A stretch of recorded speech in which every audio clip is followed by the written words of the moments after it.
Presented by BSC, Investors Protection Fund. Hello and welcome. You're watching Financial Plan. Of course, early this week we talked about fixed income products. Today we'll keep the focus on equity schemes and equity-related mutual funds and whether or not you should be investing in those assets as well. To talk about that, Raghavendra Nath, MD of Ladder Up Wealth Management, joins us in our studios. Thanks, Raghavendra, for joining in. Raghavendra, we talked about fixed income products in our previous episode. Today I want to talk about more about equity schemes, you know, investing in equities through mutual funds or just exposure to higher asset or riskier asset class.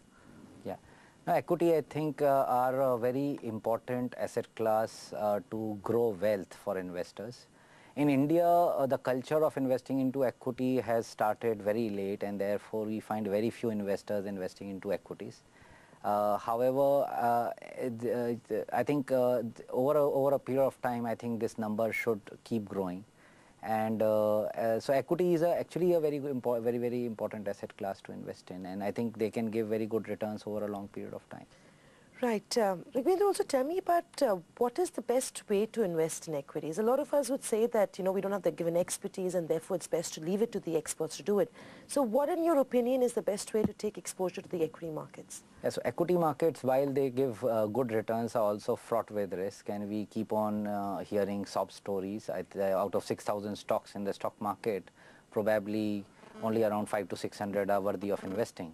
And which are those 500 to 600 stocks is somebody only an expert can get to know, and that's why taking advice from experts or investing through experts makes sense for a retail investor. And that's where mutual funds have played a very big role in terms of spreading a culture of investing into high quality equity investments over a period of time. Right, Raghavendra, also a lot of individuals try to time the market. They'll get into a mutual fund and they don't see good enough returns, they'll try and exit it and, you know, sort of jump across funds. That, of course, is not the best way to make long-term returns, right? See, timing the market, yes, is not something which can give investors, returns. In fact, I have not seen any trader making great returns, you know, so somewhere down the line, time catches up with him. And so the best way to invest, rather than timing the market, giving your investments time is the best thing to do when you are coming into equities. Because when you what we need to understand is that when you are investing in equity, you are investing in a business. You are becoming a shareholder in the well-being of that business. So if you had your own business, you are not expecting miracles in that business overnight. Yeah, that business will grow gradually, will give you fruits gradually, and that's what is going to happen when you invest in a large company. And that large company will grow even lesser, you know, even more gradually than a small company. So investors need to have patience when they are investing into equities. And it's been historically proven that if you had the patience and you were with the right companies, you never lost money in equities. So we did there was an analysis that we had conducted some time back that if you invested for 15 years in any day in the last 25 years in the stock market, you did not lose a single time, you know. You always made money. So you average out. Yeah, you always made money. So even if, I'm talking point-to-point investment. So if you had invested for, let's say, 15 years at any point in time in the last 25 years, you have never lost money into equities. And you have always multiplied, always multiplied your wealth. Right. Raghavendra, we've talked about the fact that you should be a long-term investor in equities.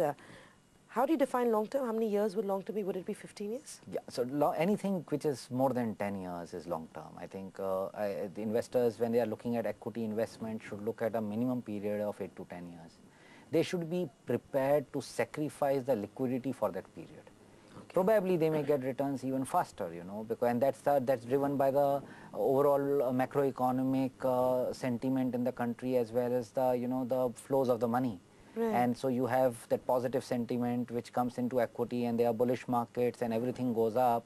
So you may get returns in 5 years' time, but unless you have given your money 8 to 10 years investing into good companies, typically investors may see a lot of volatility in their returns. Right, so of course that is a time horizon, but what's the best way to make investments in the equity markets or equity-related mutual funds? Should it be a lump sum investment? Should you do it gradually?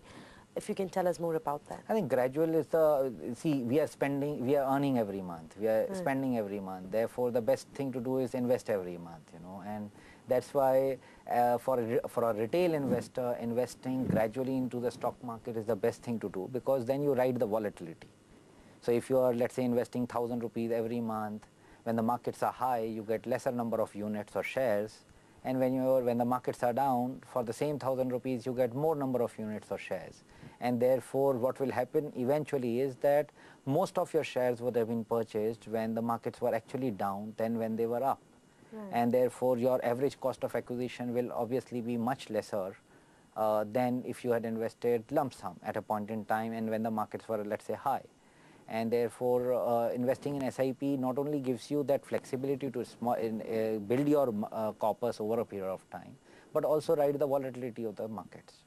So if the destination, let's say, I give this example often, that let's say the Sensex is now at 17,000, and 10 years down the line you are expecting Sensex to be 1 lakh. Yeah. Okay, now when will you profit more? When you have invested in 17,000, 16,000, 15,000, or when you have profited at when you have invested in 20,000, 30,000 and 40,000. Yeah. So the SIP route gives you that power where you have invested more money when the markets are low, or at, like in today's parlance, at 17,000 or 16,000, then you have invested at higher. What's the difference between SIP and STP? Now, SIP and STP are both the same concepts as far as investment into equity is concerned, which is investing systematically. However, in STP, you can basically invest a lump sum. If you have a lump sum, put it into a fixed income investment, and from there give a standing instruction to the mutual fund that please transfer an X amount of money every month or every quarter into equities. So what is the better way to do it? If you have a lump sum, I think STP, if you don't have a lump sum available, then from your monthly savings, you should put a part of that money into equities. In the previous episode, we talked about tax benefits for investing in fixed income products. Has there been anything done in terms of making investment in equity-related mutual funds? What are the sort of tax benefits here? See, there's a big tax benefit is available for investors under Section 80C. Which is rupees 1 lakh, that equity-linked savings scheme, which there was some noise that that it will get phased out, but it's not been done yet. Okay. So that's a good investment, way of investment. Second thing is that in any case, investment in equities, if you are getting dividends, they are tax-free. Okay. If you are getting more than 1 year investments, in any case, is tax-free. So even though you may not get any tax benefit of income, your overall investment is going to be very, very tax efficient. So investors should actually look at that overall tax efficiency and not get worried about the Section 80C or any deduction from income. Have you heard anything on the Rajiv Gandhi scheme, equity savings scheme? Can you give us more detail on that? Because I think post the budget, there's a little bit of uncertainty of how this mechanism is going to work. Yeah, so there's still not too much of clarity on that. However, that scheme was a little, strange in nature because if you look at that scheme, it basically is for investors who have income less than 10 lakh rupees. Okay, and it says that you have to invest directly into the stock market. So now a person who's earning less than 10 lakh rupees obviously is not a very evolved investor. Right. He does not have any experience of investing into equity, and it is only for first-time investors. So if you are asking a first-time investors to directly go into the stock market and put his money and lock it in for 3 years, and so it's something which is a very high risk proposition, and a lot of investors can actually lose money in that. So it's obviously not very popular. It's not recommended for retail investors at all. Right. I just want to move on from there and talk about ULIPs, because they've been in the center of a lot of drama in the last couple of years. I mean, be it regulators, be it pricing these products, transparency. What is the difference? What is a ULIP? See, ULIP is an investment from an insurance company where an investment is linked to the insurance product.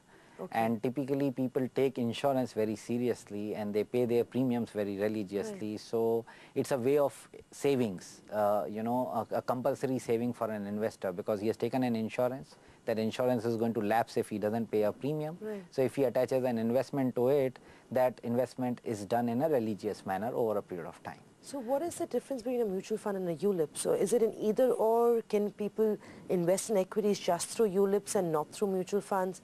How does this play out for an individual?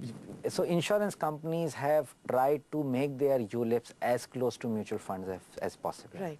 So if you look at ULIPs of a lot of funds, they have the underlying funds are a mid cap fund or a large cap fund or a balanced fund, so which are as close to a mutual fund as possible. Right. The only difference between a ULIP and a mutual fund is the expense.